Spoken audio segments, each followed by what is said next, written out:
హైదరాబాద్ నుంచి తిరుపతికి వస్తున్న నాసామి రంగ ఎక్స్ప్రెస్ పట్టాలు తప్పి రావాల్సిన టైం కంటే గంట ముందుగా స్టేషన్కి చేరుకుంది. ఇది గమనించిన రైల్వే శాఖ మంత్రి ఓబులేసు మాట్లాడుతూ తప్పంతా రైలుది కాదని పట్టాలు మొత్తం పీకించేశాడు. నిన్న ఢిల్లీలో జరిగిన ముఖ్యమంత్రుల క్రీడా పోటీల్లో ఎవరి గ్రీన్ హీరో కుమారి జయలలిత హై జంపులో ప్రథమ స్థానం కైవసం చేసుకున్నారు. ఆమె దూకిన ప్రదేశంలో పెద్ద గుంత ఏర్పడడంతో 20 లారీలు, 30 జేసీపీలు, 15 ట్రాక్టర్లు, 25 బుల్డోజర్లు బంకమట్టి, ఇసుక, గుల్లా తోయిస్తున్న ఆ గుంత ఇంకా పూడలేదని మా విలేకరు గంజి తెలియజేశారు. నిన్న అసెంబ్లీలో మంచినీళ్ళ, మెక్డాల్ బ్రాందియా, మజ్జిగ అన్న అంశంపై చర్చాగోచ జరిగింది. దీనితో ఇరుపక్షాల నాయకులు చొక్కాయలు, చెడ్డీలు చింపుకొని రోడ్డు మీద దిగంబరంగా పడ్డారు. దీనితో అసెంబ్లీ స్పీకర్ ఏనుగుల బక్కయ్య 500 సంవత్సరాల పాటు అసెంబ్లీని రద్దు చేశాడు.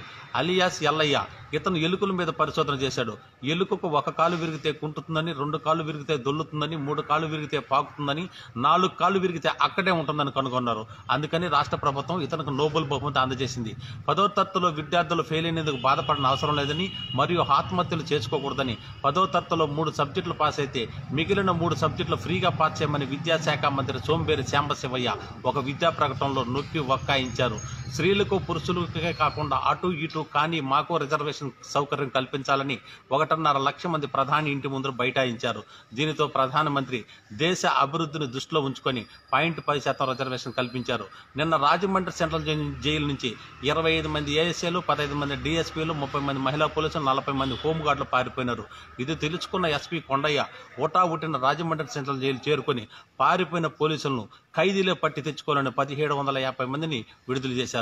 వాతావరణం పగల చీకటిగాను, రాత్రి వెలుతురుగాను ఉంటుంది. పెద్ద ప్రమాదం లేదు. వర్షాలు పడే ప్రాంతాలు పుంగునూరులో 3 చుక్కలు, రేణిగుంటలో 2 చుక్కలు, కాళాసిలో 1 చుక్క, తిరుపతిలో 1/2 చుక్క, తిరుమలలో చుక్కే లేదు. చేపల పట్టు జాలలకు ముఖ్య గమనిక. చేపల పట్టు జాలల్లో సముద్రం లోతులోకి వెళ్లి చేపలు పట్టుకోవచ్చు. ఎందుకంటే తిమింగలాలు మీకోసం నోర్లు తెరుచుకొని ఎదురు చూస్తున్నాయి. ఇప్పుడే అందిన వార్త. గాంధీ రోడ్డుపై వెళ్తున్న సైకిలిస్ట్ చెంగయ్య ఎదురుగా వస్తున్న బుల్డోజర్ ఢీకొనడంతో బుల్డోజర్ నుజ్జునుజ్జయింది. బుల్డోజర్ డ్రైవర్ పరిస్థితి వ్యవస్థగా ఉండడంతో అతనిని ముందు జాగ్రత్త చర్యగా శ్మశానానికి తరలించారు. సైకిలిస్ట్ చెంగయ్యకు ముందర 3 పండ్లు రాలిపోగా దగ్గరలో ఉన్న పశువులాసుకు తరలించారు.